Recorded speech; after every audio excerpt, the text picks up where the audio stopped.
الحمد لله رب العالمين والصلاة والسلام على رسوله خاتم النبيين وعلى آله الطيبين وأصحابه الطاهرين والمؤمنين والمسلمين كلهم أجمعين أما بعد أعوذ بالله من الشيطان الرجيم بسم الله الرحمن الرحيم وإن تعدوا نعمة الله لا تحصوها صدق الله العظيم وقال نبينا عليه الصلاة والسلام نعمتان عظيمتان مغمور فيهما كثير من الناس الصحة والفراغ وصدق رسوله النبي الكريم ونحن على ذلك من الشاهدين والشاكرين والحمد لله رب العالمين. புகழனைத்தும் அல்லாஹ் ஒருவனுக்கே, ஸலவாத்தும் ஸலாமும் கண்மணி நாயகம் முஹம்மது ரசூலுல்லாஹ் ஸல்லல்லாஹு அலைஹி வஸல்லம் அவர்களின் மீதும், அன்னாரின் நற்பாக்கியங்களை பின்பற்றிய சஹாபாக்கள், தாபிஈன்கள், தபஅ தாபிஈன்கள், வலிமார்கள், நல்லவர்கள் நம் அனைவரின் மீதும் அல்லாஹுவின் அருளும் கிருபையும் என்றென்றும் நிறைவாக நிலவட்டுமாக. ஆமீன். அல்லாஹு ஜல்ல ஷானஹு வ தஆலா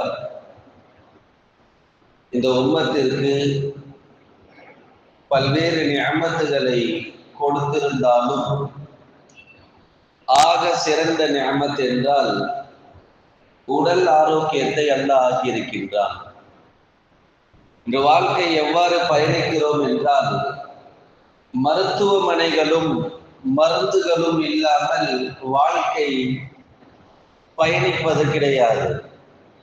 குழந்தைகளை முதல் கொண்டு பெரியோர் வரை இது அதிகம் போகின்ற வருகின்ற இடம் என்றால் மருத்துவமனைகள் மட்டும்தான். சாப்பிடுகின்ற உணவு, வாழ்வாதாரங்கள் அனைத்துமே நம்மை நோயாளிகளாகவும் நோயாளிகளை போன்றவராகவும் நம்மை ஆக்கிக் கொண்டு இருக்கின்றது. நோயாளிகளுடைய உச்சகட்டம், ஆக பெரிய நோயாளி என்றால் உண்மையில் சோம்பேறித்தான் மிகப்பெரிய நோயாளி. ஆரம்பமாக ஒரு காலம் நடைப்பயிற்சியோடு மனிதர்கள் பயணம் செய்தார்கள். வேலைகளுக்கு போகின்றவர்கள் நடந்து போவார்கள் அல்லது இருசக்கர வாகனம் சைக்கிளில் மிதிவண்டியை மிதிச்சு போவாங்க. உடல் ஆரோக்கியத்தோடு வாழ்ந்தார்கள். எப்ப நவீன கலாச்சாரம் உருவானதோ, பைக்குகளும் கார்களும் எப்போது பெருகிவிட்டதோ, நடைபாதை நடக்கின்ற பழக்கமும் இன்று குறைந்து விட்டது. உடற்பயிற்சியும் இல்லை.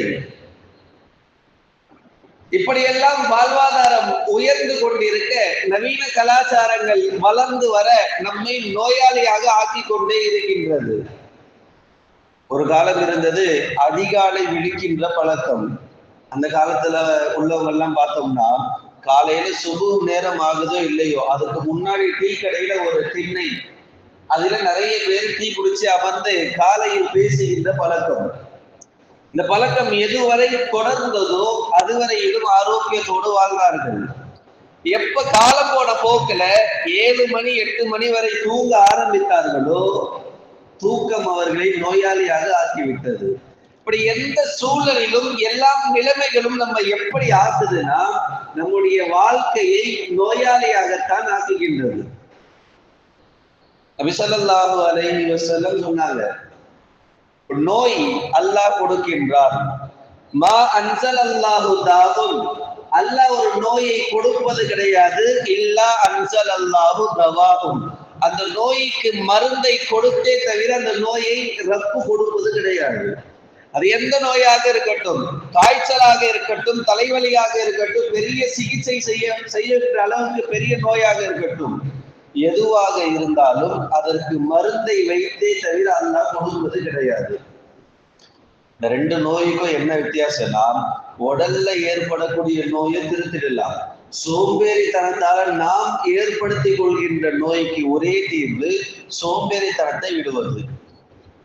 உருதுல அழகா சொல்லுவாங்க, சுஸ்திக்கு அலாவா ஜுஸ்தி.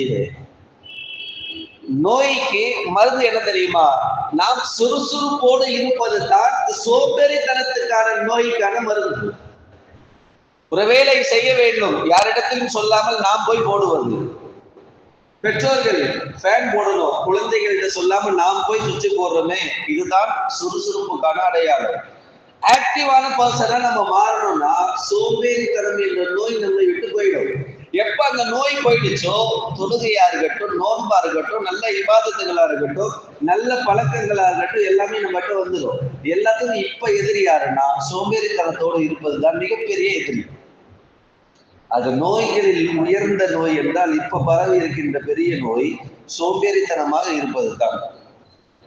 அடுத்து உடல் ரீதியாக அல்லாஹ் கொடுக்கின்ற நோய். நான் சொன்னல, மா அன்சல் அல்லாஹு தாவுன், அல்லாஹ் ஒரு நோயை கொடுப்பது கிடையாது. அப்படின்னா நிறைய நோயை அல்லாஹ் கொடுக்கிறான். அது காய்ச்சலா இருக்கட்டும், தலைவலியாக இருக்கட்டும், புற்றுநோயாக இருக்கட்டும், பெரிய இதயம் சார்ந்த நோயாக இருக்கட்டும், எதுவாக இருந்தும் அல்லாஹ்விடத்தில் இருந்துதான் வருகின்றது. இல்லா அன்சல் அல்லாஹு தாவுன், அதுக்கு அல்லாஹ் நிவாரணையும் வைத்திருக்கின்றார். அதுக்கு அல்லாஹ் நிவாரணையும் வைத்திருக்கின்றார். நாம் சொன்னோம், நிறைய நியாமத்துகளை அல்லாஹ் கொடுக்கின்றார். அது பெரிய நியாமத்து என்னன்னா ஆஃபியத்தோடு ஆரோக்கியத்தோடு இருப்பது தான். உலமாக்கள் எல்லாம் இந்த ஆஃபியத்தை அல் ஆஃபியத்து நவ்ஆனி, ஆஃபியத்தை ரெண்டு விதமாக இருக்கிறது. அல் ஆஃபியத்து மினல் அப்தான், உடல் ரீதியாக நிவாரணத்தோடு ஆரோக்கியத்தோடு இருப்பது ஒரு விதமான ஆரோக்கியம். இரண்டாவது முக்கியமான ஆஃபியத் ஆரோக்கியம் அல் ஆஃபியத்து மினல் துனூப், பாவங்களில் இருந்து நாம் தவிர்த்திருப்பதும் உள்ளத்தை நாம் ஆரோக்கியமாக வைத்துக் கொள்கிறோம் என்பதாக உலமாக்கள் இரண்டு விதமான ஆஃபியத்தை வரையறுக்கிறார்கள். ஆரோக்கியத்தோடு வாழ்வது, அல்ல நோயை கொடுக்கின்றார். நபி ஸல்லல்லாஹு அலைஹி வஸல்லம் அவங்க கிட்ட ஒரு கிராமவாசி வராங்க. கிராமவாசி வந்த நபி ஸல்லல்லாஹு அலைஹி வஸல்லம் நிறைய பேசுறாங்க. பேசி முடிச்ச பிறகு அந்த கிராமவாசிகிட்ட நபி ஸல்லல்லாஹு அலைஹி வஸல்லம் கேட்கிறாங்க, அலா தஅலமில் ஹும்மா, உனக்கு நோய்னா என்னன்னு தெரியுமா? காய்ச்சல்னா உனக்கு தெரியுமா? அப்படின்னு அந்த கிராமவாசிகிட்ட நபி ஸல்லல்லாஹு அலைஹி வஸல்லம் கேட்கிறாங்க. இந்த கிராமவாசி யோசிச்சு, வந்த கிராமவாசிக்கு ஒரு 50-60 வயது இருக்கும். 50 வயதுன்னு வச்சுப்போமே, 50 வயது உடைய ஒரு நபர்கிட்ட நபி ஸல்லல்லாஹு அலைஹி வஸல்லம் காய்ச்சல்னா உனக்கு ஃபீவர்னா என்னன்னு தெரியுமா? அந்த கிராமவாசி சொன்னாங்க, லா அதிரி, எனக்கு தெரியாது. காய்ச்சல்னா உனக்கு என்ன தெரியாதா? நபி ஸல்லல்லாஹு அலைஹி வஸல்லம் சொன்னாங்க, அல் ஹும்மா, காய்ச்சல் அப்படின்னு சொன்னா சதைக்கும் நரம்புகளுக்கும் எலும்புகளுக்கும் மத்தியில் இருந்து வெளிப்படுகின்ற உஷ்ணத்துக்கு பேர் தான் காய்ச்சல் சொல்லுவாங்க அப்படின்னு காய்ச்சலை பத்தி நபி ஸல்லல்லாஹு அலைஹி வஸல்லம் அந்த கிராமவாசியில தெளிவா விளக்குறாங்க. ரெண்டாவது கேட்டாங்க, உனக்கு தலைவலினா என்னன்னு தெரியுமா? அவர் சொன்னாரு, தலைவலினா எனக்கு என்னன்னு தெரியாது. இன்னைக்கு யாராவது சொல்ல முடியுமா? சின்ன குழந்தை எடுத்து கேட்டாலும் ஜுரம்னா உனக்கு என்னன்னு தெரியுமா? நான் தெரியும். தலைவலினா என்ன தெரியுமா? தெரியும். இன்னைக்கு பிறக்கின்ற குழந்தையை முதற்கொண்டு வயோதிகர்கள் வரை எதில அதிகமா பயணம் செய்யறாங்க? நோயோட தான் பயணம் செய்யறாங்க. தெரியாத பிள்ளை குழந்தை எங்கேயும் பார்க்க முடியாது. இந்த 50 வயசு நபருக்கு நபி ஸல்லல்லாஹு அலைஹி வஸல்லம் தலைவலியில என்னன்னு தெரியுமா கேட்டாங்க. அந்த கிராமவாசி சொன்னாரு, தெரியாது. போயிட்டாங்க. போன பிறகு நபி ஸல்லல்லாஹு அலைஹி வஸல்லம் சொன்னாங்க சஹாபிகள்கிட்ட, நரகவாசி யாராவது பார்க்கணும்னு நினைச்சா பாத்துக்கணும்னாங்க. நரகவாசி யாராவது பார்க்கணும்னு நினைச்சீங்கன்னா பாத்துங்கன்னாங்க.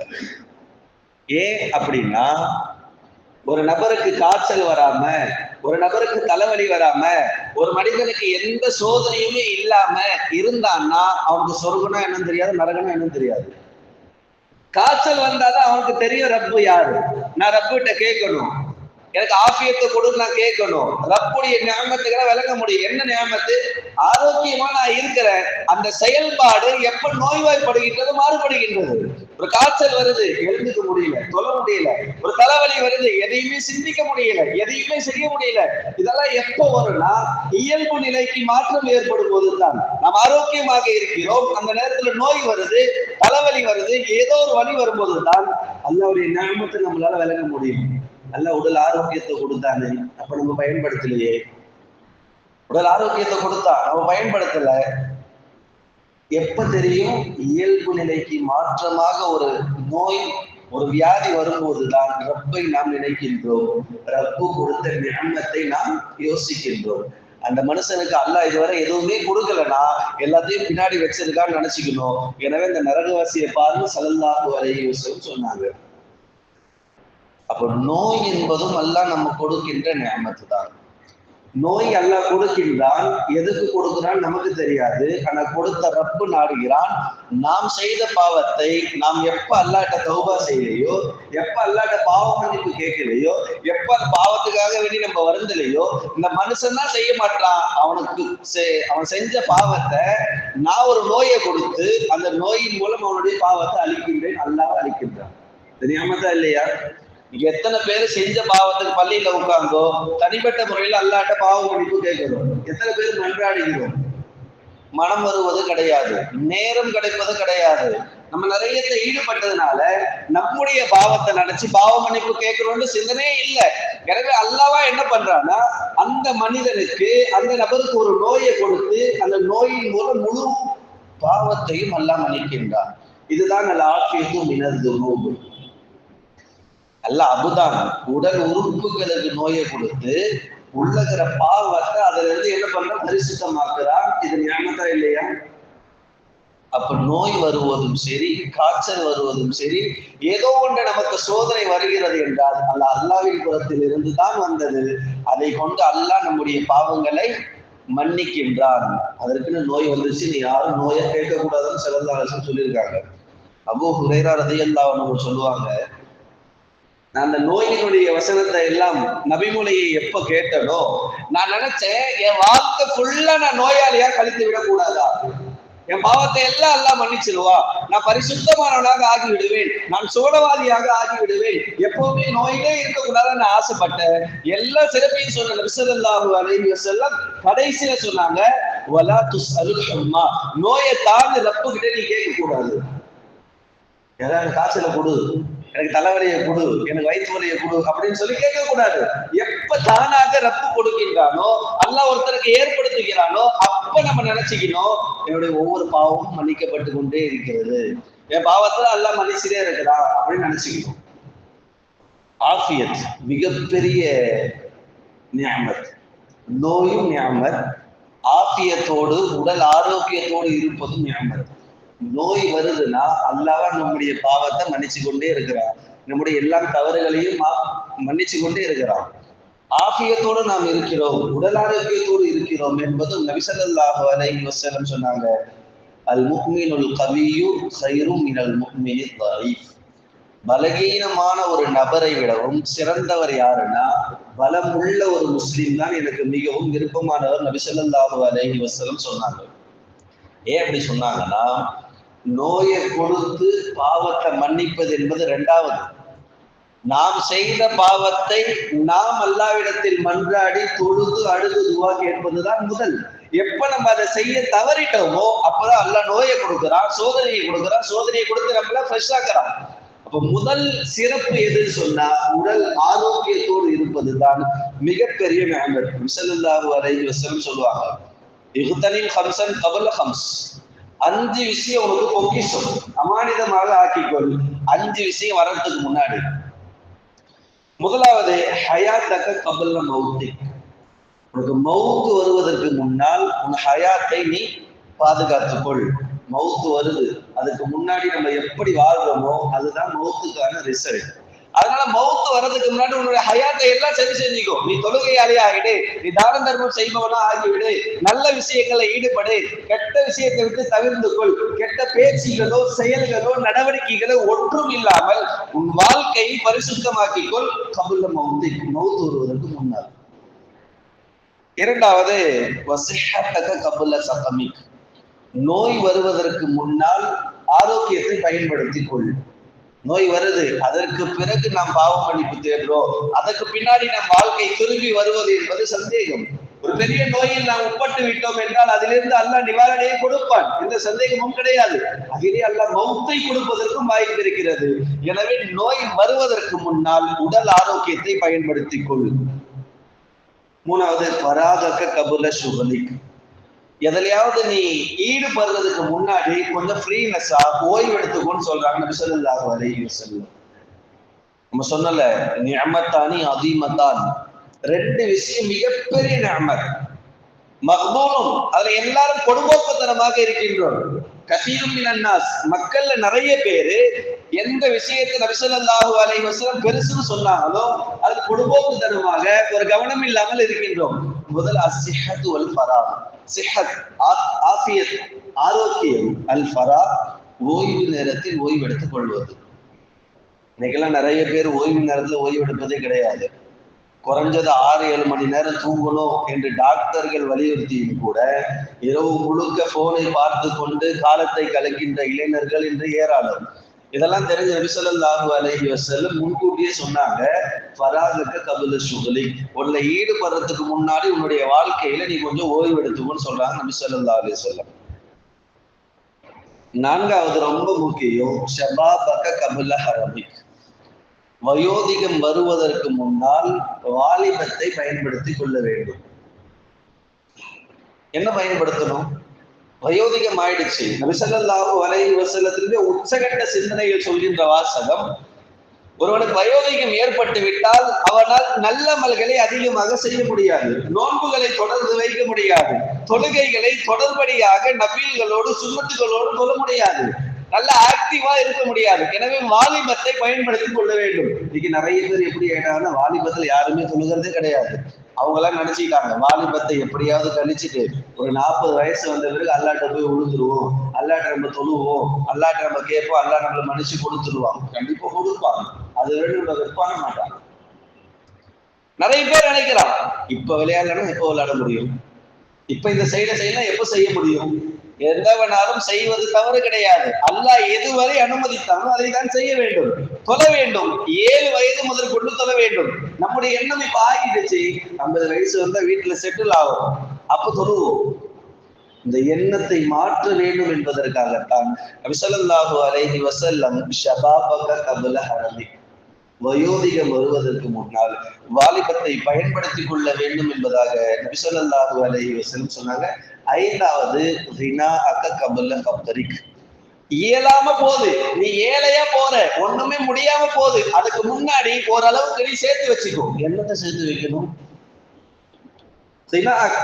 நீ போதுமான அளவுக்கு சேவ் பண்ணி வச்சுக்கோ. எதெல்லாம் சேவ் பண்ணனா, இன்னைக்கு சேவிங் அப்படின்னு சொன்னாலே எல்லாருடைய சிந்தனையும் பணம் மட்டும்தான். நம் பொருளாதாரத்தை சேமித்து வைக்க வேண்டும், சேமித்து வைக்க தவறு கிடையாது. சேமிப்பு என்றால் நம்முடைய அமல்களை, நம்முடைய அமல்களை, நல்ல விஷயங்களை நாம் சேர்த்து வைக்க வேண்டும். நிறைய பேர் சேர்த்து வைக்கிறோம் என்று அழைகிறார்களே தவிர எதை சேர்க்க வேண்டுமோ அதன் பக்கம் போவது கிடையாது. எதையெல்லாம் கூடாது என்று இருக்கின்றதோ நிறைய சேர்த்து வைக்கிறோம். இன்னைக்கு ஒரு கணக்கு எடுத்தோம்னா நம்ம சேர்த்து வச்சதுல அதிகமா எதை சேர்த்து வச்சிருக்கோம் சொல்லுங்க? ஒரு கணக்கு போட்டோம்னா அதிகமா நம்ம சேவிங் பண்ணி வச்சது எதுன்னா பாவத்தை தான் சேவிங் பண்ணி வச்சிருக்கோம். நிறைய பேர் நல்ல அமல்கள்ல நல்ல விஷயங்கள்ல யாராவது சேர்த்து வைக்கிறாங்கன்னா கம்மியாயிட்டாங்க. எதுக்கு சேர்க்கணும்? நான் செஞ்ச பாவமா, நான் நல்லவனா இருக்கிறேன், நான் ஒன்றும் பண்ணல, என் நல்லா மன்னிச்சிடுவா, நான் நிறைய தொழுதுட்டேன், நான் எதுக்கு சேர்க்கணும் என்ற தன்மைகள் எப்போது ஒரு மனிதனிடத்திலே வருகின்றதோ அவன் கீழே போகிறான். எனவே 5 விஷயம் வருவதற்கு முன்னால் 5 விஷயத்தை பாதுகாக்க வேண்டும். அதுல ஆக முக்கியமானது சிஹத்தக கபல சகமி, நோய் வருவதற்கு முன்னால் ஆரோக்கியத்தை நாம் பேணி பாதுகாக்க வேண்டும். ரொம்ப முக்கியம் ஆரோக்கியம். அபூதர் கிஃபாரி ரலியல்லாஹு அன்ஹு நபி ஸல்லல்லாஹு அலைஹி வஸல்லம் அவங்க காலத்துல அபூதர் கிஃபாரி ஒரு சஹாபி, ஒரு துறவியாக வாழ்ந்தவர். யாராவது பொருளாதாரத்தை சேர்க்கிறாங்க, சம்பாதிக்கணும்னு போறாங்கன்னா அவங்களை கூப்பிட்டு சொல்லுவாங்க, இதெல்லாம் எதுக்கு சம்பாதிக்கிற, உடல் ஆரோக்கியத்தோட இருக்கிற, ஆபியத்தோட இருக்கிற, நீ போய் தொலை, எந்த வேலைக்கும் போவாத, அப்படியெல்லாம் சண்டை போடுவாங்க. ஒரு பெரிய துறவி ரப்புக்காகவே நபி ஸல்லல்லாஹு அலைஹி வஸல்லமுக்காகவே வாழ்க்கையை அர்ப்பணித்தவங்க. சஹாபிகளுக்கு மத்தியில இஹ்திலாஃப் ஏற்படும், வேறுபாடு ஏற்படும், சண்டைகள் எல்லாம் ஆகிவிடும். எனவே உஸ்மான் ரலியல்லாஹு என்ன பண்ணாங்க, அபூதர் கிஃபாரி ரலியல்லாஹு அன்ஹு ஒரு நாடு கடத்திட்டாங்க, வேற நாட்டை கொண்டு போய் விட்டு வந்துட்டாங்க. அப்ப அபூதர் கிஃபாரி ரலியல்லாஹு அன்ஹு நினைக்கிறாங்க, நபி ஸல்லல்லாஹு அலைஹி வஸல்லம் வாழும்போது அபூதர் கிஃபாரியை பார்த்து சொன்னாங்க, அந்த தஈஷு வஹீதா வ தமூது வஹீதா வ துபஅத்து வஹீதா, நீ தனியா தான் வாழுவ, நீ தனியா தான் மௌத்தா போவ, நீ மறுமையில் எழுப்பப்படும் போதும் தனியா எழுப்பப்படுவன்னு நாங்க ஸல்லல்லாஹு அலைஹி வஸல்லம். என்ன தனியா வாழுவ, எல்லாம் உலக ஆசைன்னு இருப்பாங்க, இவாதத்து செய்வாங்க, தொழுவாங்க, உலக ஆசையில போவாங்க, நீ மட்டும் தனியா ரப்புக்காகவே இருப்ப, வாழ்க்கை ஃபுல்லா ரப்புக்காக. தஈஷு வஹீதா, தனியா இருப்ப, தமூது வஹீதா, உன்னுடைய மௌத்தும் தனிமையா இருக்கும். உன் நாடு கடத்தி எங்கேயோ கொண்டு போய் விட்டு வந்தாங்க, அங்க யாரும் இல்லாத ஒரு நிலைமையில மௌத்தா போயிட்டாங்க. துபாத்து வஹீதா, உலகம் அழிக்கப்பட்டு எழுப்பப்படும் போதும் நீ தனியாக எழுப்பப்படுவாய். நபி ஸல்லல்லாஹு அலைஹி வஸல்லம் சொன்னாங்க. ஏன் சொன்னாங்க? பெரிய நற்செய்தி. ஏன் சொன்னாங்க? ஒரு முறை நபி ஸல்லல்லாஹு அலைஹி வஸல்லம் அவங்களும் ஜிப்ரீல் அலைஹிஸ்ஸலாமும் பேசிட்டு இருக்காங்க. வஹியை கொண்டு வந்த ஜிப்ரீல் நபி ஸல்லல்லாஹு அலைஹி வஸல்லம் அவர்களிடம் ஏதோ ஒன்று பேசிக் கொண்டிருக்கும் போது அபூதர் கிஃபாரி போகிறார். ஜிப்ரீல் அலைஹிஸ்ஸலாம் நபி ஸல்லல்லாஹு அலைஹி வஸல்லம் அவங்க என்ன கேட்டாங்க, அஹுவ அபூதர் கிஃபாரி, அது போறாரு அவர் தானே அபூதர் கிஃபாரி ரலியல்லாஹு அன்ஹு. நபி ஸல்லல்லாஹு அலைஹி வஸல்லம் கேட்டாங்க, அபூதர் கிஃபாரி உங்களுக்கு யாரும் தெரியுமா? நபி ஸல்லல்லாஹு அலைஹி வஸல்லம் ஜிப்ரீல் அலைஹிஸ்ஸலாம்ட்ட கேக்குறாங்க, அபூதர் கிஃபாரி உங்களுக்கு யாரும் தெரியுமா?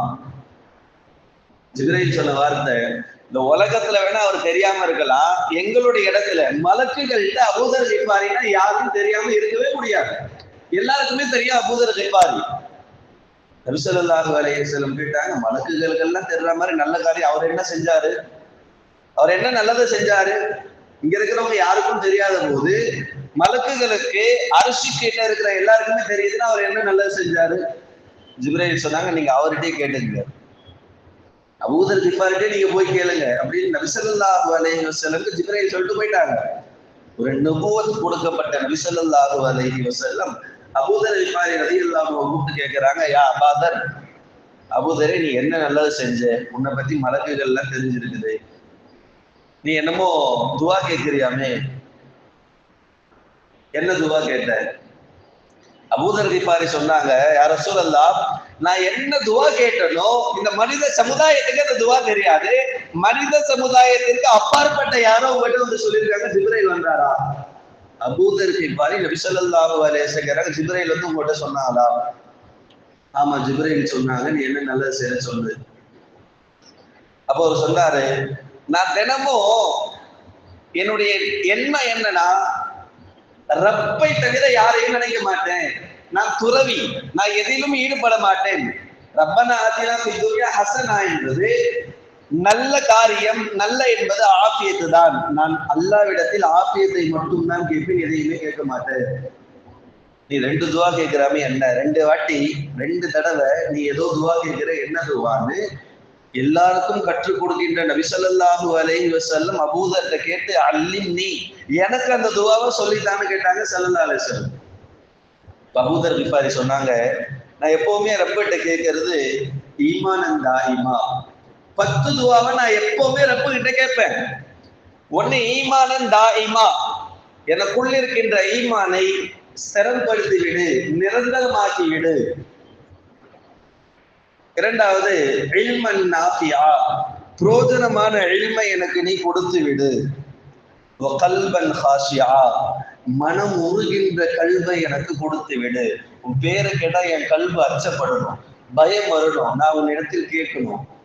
வலிசான சாதிப்பா, எப்பவுமே நான் உண்மை பேசுகின்ற நபராக ஆக்க வேண்டும். அடுத்து கேட்டதுதான் மிக முக்கியமானது. அவங்களே சொல்றாங்க, யார சொல்ல இந்த விஷயத்த நல்லா கேட்டுக்குங்க. நபி ஸல்லல்லாஹு அலைஹி வஸல்லமுக்கு அபூதர் ரலியல்லாஹு சொல்லி கொடுக்கறது தாண்டி இதை நல்லா கேட்டுக்கங்கன்னு சொல்லி தர வார்த்தை அஸ்ஸிஹா அல் ஆஃபியா, உடல் ஆரோக்கியத்தை எனக்கு கொடு. எப்படிப்பட்ட உடல் ஆரோக்கியம் தெரியுமா? தமாமல் ஆஃபியா, பரிபூர்ணமான ஆஃபியத்தை கொடு. தவாமல் ஆஹிரா, அதை நிரந்தரமாக கொடு எனக்கு. கொஞ்ச நாள் மட்டும் ஆஃபியத்தான வாழ்க்கை கிடையாது. ஆஃபியத்தை கொடு, அது பரிபூர்ணமா இருக்கணும், அது நிரந்தரமா இருக்கணும். என் வாழ்க்கை முழுவதும் நான் ஆஃபியத்தோடு இருக்க வேண்டும். ஆஃபியத்தல் ஷுக்ர், நீ கொடுத்த ஆஃபியத்துக்கு நான் எப்பவுமே நன்றி செலுத்தணும். நீ ஆஃபியத்தை கொடுத்தல, அதுக்கு எப்பவுமே நான் நன்றி செலுத்த வேண்டும். 10வது மிக முக்கியமான விஷயம், மக்களை விட்டும் நான் தவிர்ந்தவனாக இருக்க வேண்டும். என்ன அப்படின்னு சொன்னா, என்னுடைய வாழ்க்கையினுடைய கடைசி நிலைமையை யாருடைய தேவையை எதிர்பார்த்து வைத்து விடாது. மௌத்து வரையிலும் என்னுடைய தேவையை நானே நிறைவேற்றிக் கொள்ள வேண்டும். நிறைய பேர் படுத்த படுக்கையில் ஆகிறார்கள். யாராவது ஒருத்தவங்க துணைக்கு இருந்தா மட்டும்தான் வாழ்க்கையை ஓட்ட முடியும். இப்படியெல்லாம் இல்லாம என் ஆஃபியத்து, என்னுடைய உடல், என்னுடைய தேவைகள் கடைசி வரையிலும் நானே பார்த்து கொள்ளுகின்ற நிலைமையை எனக்கு கொடுத்துருந்தாங்க. இதை கேட்ட உடனே நபி ஸல்லல்லாஹு அலைஹி வஸல்லம் அவர்கள் கண்கள் இருந்து கண்ணீர் வர சொன்னார்கள். உலகத்துல ஆக சிறந்த துவா எதுன்னு சொன்னா சலுல் ஆஃபியா, ஆரோக்கியத்தை கேட்பதுதான் மிகப்பெரிய துவா என்பதாக அருமை நாயகம் ரசூலுல்லாஹ் ஸல்லல்லாஹு அலைஹி வஸல்லம் அவர்கள் இந்த உம்மத்துக்கு கற்றுக் கொடுத்தார்கள். இந்த நிறைய பேர் நாம் நோயாளியாக இருக்கின்றோம். என்ன காரணம்? நாம் ஏதோ பாவம் செய்து விட்டோம். இந்த பாவத்தை பரிகாரம் தேடவில்லை என்பதை நாம் விளங்கிக் கொள்ள வேண்டும். ஆஃபியத்தும் அபுதான் மட்டும் நம் இடத்திலே இருக்கின்றது. உடல் ஆரோக்கியத்தோடு இருக்கின்றோம். எதில் பயன்படுத்துகின்றோம்? பாவங்களை செய்கிறோம், நல்ல பாக்கியங்களை செய்வது கிடையாது, தொழுவது கிடையாது, தான தர்மங்கள் செய்யறது கிடையாது. நான் வாழ்த்தா போதும், என் குடும்பத்துக்கு சேர்த்தா போதும், என் சந்ததிகள் அனுபவித்தால் போதும், நல்ல காரியத்தில் நான் ஈடுபடுகிறேன் கிடையாது. எப்ப நல்ல காரியம் செய்யணும்னு மனசு வருது தெரியுமா? அல்லாஹ் குர்ஆன்ல சொல்லுவான், என் அடியா என்கிட்ட துவா கேட்டுட்டே இருப்பான். எந்த அளவுக்கு துவா செய்வானா, தஆனா பி துர்ரிஹி, அவனுடைய கஷ்டத்தை நினைச்சு துவா செய்வான். காயிதன் அவ் காயிமா, உட்கார்ந்து துவா செய்வான், நின்று துவா செய்வான், படுத்துட்டு துவா செய்வான். எப்ப அல்லாஹ்ட்ட கேட்டுட்டே இருப்பான், அல்லாஹ் எனக்கு கொடுத்துரு. ஃபலம்மா கஷஃப்னா அன்ஹு, எப்ப அவனுடைய தங்கடத்தை, அந்த சோதனையை நான் நிறைவேற்றி விட்டனோ, அவன் துவாவே கேட்க மாட்டான். அவன் என்கிட்ட பார்க்கவே மாட்டான். எதுவரைனா இலா மஸ்ஸின் துர்ரி நாஃபர், வேற ஒரு சோதனை அவனை போய் பிடிக்கிற வரை அவன் என்கிட்ட கேட்க மாட்டான். அல்லாஹ் குர்ஆன்ல சொல்ற வார்த்தை, கேட்டுட்டே இருப்பான், நான் கொடுத்துட்டேன்னா அதோட அவன் கேட்பதே கிடையாது. எதுவரை கேட்க மாட்டானா, அடுத்த சோதனை, அடுத்த நோய் அவகிட்ட போற வரைக்கும் என்னை திரும்பி பார்ப்பதே கிடையாது. எனவேதான் ரப்பு என்ன பண்ணிட்டான்னு அடிக்கடிக்கு நீ நோய் கொடுக்குறான், எனக்கு கொஞ்சமாவது பாரு, என்கிட்ட கொஞ்சமாவது கேளு, நான் தரேன் அப்படின்ற அளவுக்கு அல்லாஹ் வந்துட்டான். இன்னைக்கு கேட்கிறவங்க கம்மியாயிட்டோம். எனவே அல்லாஹ் நமக்கு கொடுத்த மிகப்பெரிய நிஅமத் என்றால் உடல் ஆரோக்கியத்தை கொடுத்திருக்கின்றான். நல்ல முறையில் நாம் செலவு செய்ய வேண்டும். ரப்பு நமக்கு எந்த அளவுக்கு வயதை கொடுத்திருக்கிறானோ முழு வயதையும் ஆரோக்கியத்தோடு கொடுக்க வேண்டும். அனைவரும் தனிப்பட்ட முறையிலும் துவா செய்யக்கூடிய ஒண்ணு என்னன்னா, மௌத்து வரையிலும் நம் தேவைகளை நாமே செய்து கொள்ள வேண்டும். யாரிடத்திலும் எதிர்பார்க்காமல் மௌத்து வரையிலும் நம் தேவையை நாமே பார்த்துக் கொள்கின்ற பாக்கியத்தை அல்லாஹ் நம் அனைவருக்கும் நசீபாக்குவான். ஆஃபியத்தோடு வாழ்ந்து ஆஃபியத்தோடு மரணிக்கின்ற பாக்கியத்தை நசீபாக்கி தருவானாக. ஆமீன். வாஹிரு தாவானா அல்ஹம்துலில்லாஹி ரப்பில் ஆலமீன். அஸ்ஸலாமு அலைக்கும் வரஹ்மத்துல்லாஹி வபரகாத்துஹு.